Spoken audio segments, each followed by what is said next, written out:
So what's up mga payaba? So ngayon meron pala tayo i-repair dito na Condura single door. Ang issue niya nawala yung lamig niya mga payaba. So check muna natin mga payaba. So ayan mga payaba, nalagyan na natin siya ng gauge. So 0 na nga po pala yung karga niya. Ayan, negative na siya. So ibig sabihin nagkaroon siya ng leak mga payaba.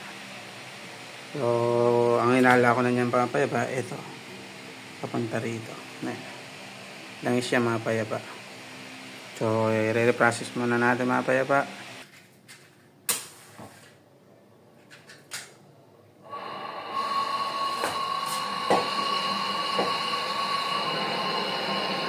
Puputulin na lang natin yung kapilya rin.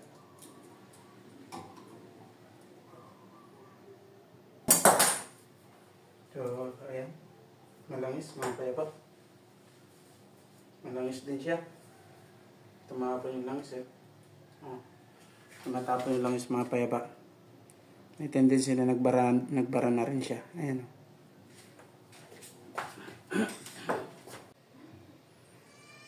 So natanggalan natin mga payaba. So high side at saka yung low side. So ang next processing natin dyan mga payaba ay pa-flashing natin. Yung filter nga po pala, ito na po siya. Papalitan na natin niya kasi malangis na yan. Tumutulo na yung langis niyan. So, i-process na natin mga payaba. Kakabitan na natin ng pang-flashing. Ito yung ating pang-flashing. Yan. Kakabit natin dito para ma-flashing natin siya. So, wait lang mga payaba. Ikakabit muna natin. So, ikakabit ko na po pala mga payaba yung pang-flashing.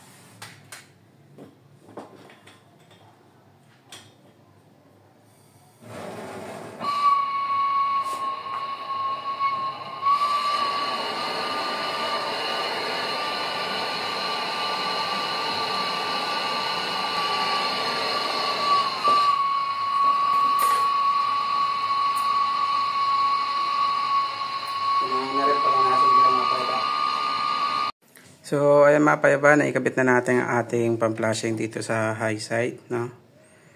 So, ipa-flashing nga po natin siya. Lalagyan po natin siya nito. Ito po yung tinatawag na 141B. Ito po yung panlinis ng system para lumabas po yung langis na nandun sa loob niya. So, lalagyan ko na nga po pala mga payaba. Ayan, lalagay ko na nga po. Unti-unti lang po siya. Tatansyahin nyo lang po siya pagka marami na ilagay mo, okay na po iyon. Tagdagan pa natin konti. Yan. Tayin lang natin siya pumasok dun sa loob. So, panatitirang konti. Okay na. Yan naman ilalagay natin ang ating gauge. Yan. So, ang pang-flashing nga po pala natin is 410 po yan. Yan po ating 410. Yan, tumutulo pa yung langis.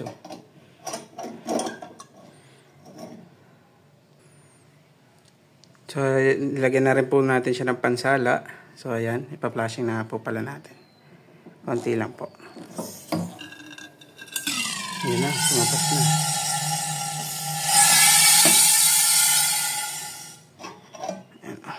Yan po, kitang-kita nyo naman po yung dumi sa system niya. Yan po yung mga langis. Yan. So, ganun pa rin po ang pag-process natin. Ulitin lang natin. Isang beses pa po. Lagyan ulit natin mga payaba.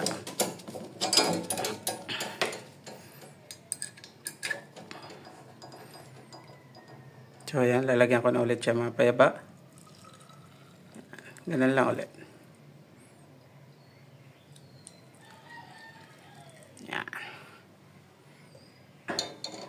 Lagay natin ulit.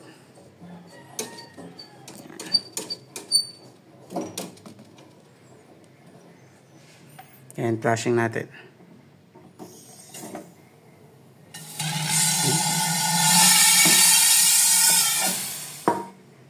Okay na yan. Pwede na yan mga payaba. So, susunod naman natin mga payaba itong low side. Palalabasin naman natin yung langis na galing sa evaporator. So, wait lang mga payaba, tatanggalin ko lang. So ayan mga payaba, nalipat na natin dito sa low side. So testing na lang muna natin ang ating compressor kung okay ang kanyang binubuga. Sasaksak ko na mga payaba. Paano lang siya na. Bata langis. Yan. Malangis siya mga payaba. So papandarin lang muna natin. Yan lang po gagawin nyo pagka yung compressor nyo malangis. Ganito lang po yung gawin nyo. So ayan nga payaba, maglalagay na tayo ng ating pang-flashing. Ayan.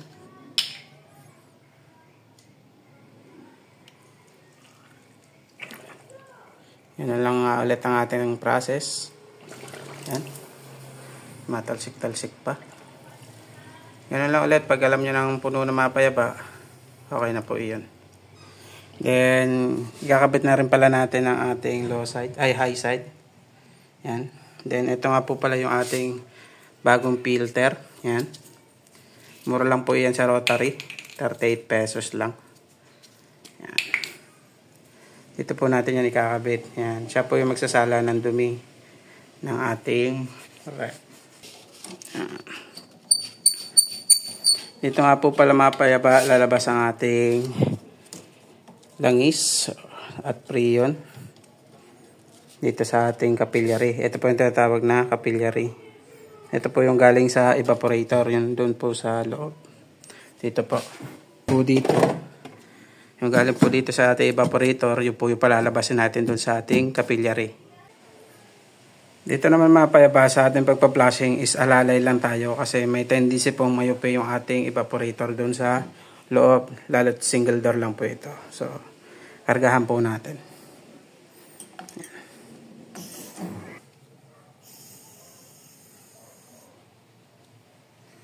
Yan, tingnan mo naman kung gaano kalangis yan. Yan o.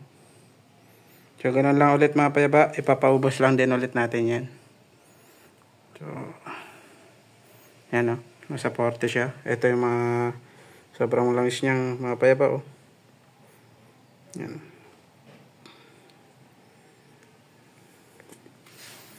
Yan. Paubos lang natin yung mga payaba. So, ayan mga payaba, tapos na natin siya i-flashing. So, ikakabit na rin po natin itong capillary dito sa ating filter. Yan. Suksok nyo lang po yan. Tansyahin nyo lang po. Yan, kunwari yan. Tansyahin nyo lang ng ganyan. Okay na po yan. Tapos baliin nyo ng konti. Para hindi lumabas. Okay na po yan. Tapos itong low side natin, ikakabit natin yan dyan. So, kabit muna natin mga payaba. Payaba, no? So, nakabit na natin ating capillary dito sa ating filter. Ngayon, next naman natin mga payaba, iyan na natin mga payaba, isaksak natin para malaman natin kung may bara ang ating hinang.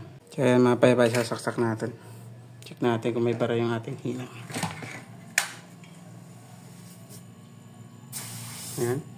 Sabing-sabing ating pagkahinang. Walang bara siya, mga payaba.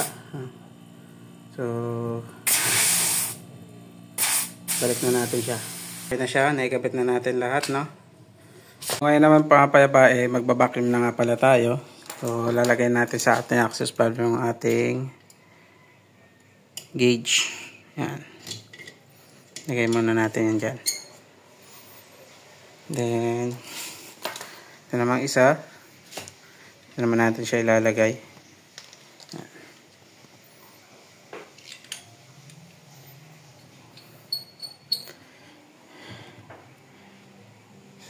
So, saksak na natin ang ating vacuum. So, dito nga pala tayo mga payaba sa 30, sa negative. Yan, kailangan tutungtong siya dyan mga payaba, dyan sa negative. Mga 20 minutes ang ating vacuum yan. So, saksak na natin mga payaba. Then, open pala natin ang ating vacuum. Yan. Pag yan tumaas mga payaba, kunwari, pinatay mo na, umakyat dito. Ibig sabihin yan, may butas yan. So, hintayin natin mga payaba, mga 20 minutes. So, ayan mga payaba, nakalagpas na ang ating 20 minutes. Sarado na natin yan. sarado muna natin bago natin payatayin ng ating vacuum. Yan, nakasarado na. Then patayin na natin. Hintayin muna natin ng mga konting-konting minuto lang. Pag yan tumaas, may leak yung ating hina. So ito nga po pala ang ating Freon. 134A po pala ang ating Freon na gagamitin. Yan. Kasi 134A din ang kanyang Freon. Kita nyo ba? Yan. So ayan mga peba, kakarga tayo ng ating Freon. So hindi siya tumaas. So ibig sabihin na ating hina. So ayan. Kakarga naman tayo. Palabasin muna natin ang ating Freon. Ayan, sure na. Nakapasok na siya. And sa ano tayo? 60 PSI. Ayan. Kaya ba, nasa 60 siya? 60 PSI. So, pag pinaandar po natin ang ating rep, kailangan di po siya lalagpas sa negative 0. Pag lumagpas siya sa negative 0, ibig sabihin may bara or may leak yung hinang. Kaya ba, sasaksak ko na nga po pala. Yan. Bababa po yan pag umandar na. Ito na siyang bumababa, mapayaba. Yan. Dito nyo din malalaman kung okay yung inyong rep. Yan, dapat iinit po ito hanggang dun sa baba. Hanggang dito sa ating filter. Yan.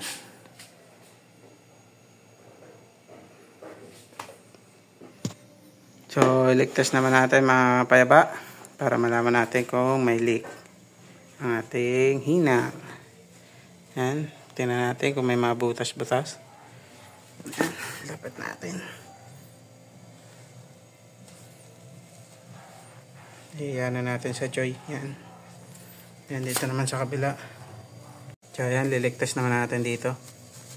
Sa low side muna. Yan. Okay na okay ang ating hinang. Walang leak. Yan. Dito naman sa kabila. Ganun din dito. Yan. Okay ang ating leak. Leak test. Walang bumula. Yan. Okay yan. So, hintayin na lang natin lumamig mga payaba, no? So, tabay lang tayo. So, ayan. Di naman siya nagne-negative, no? Tabay na lang tayo mga payaba. Update ko kayo. So, ayan mga payaba. Okay na siya. Ayan. Malamig na ang ating rep.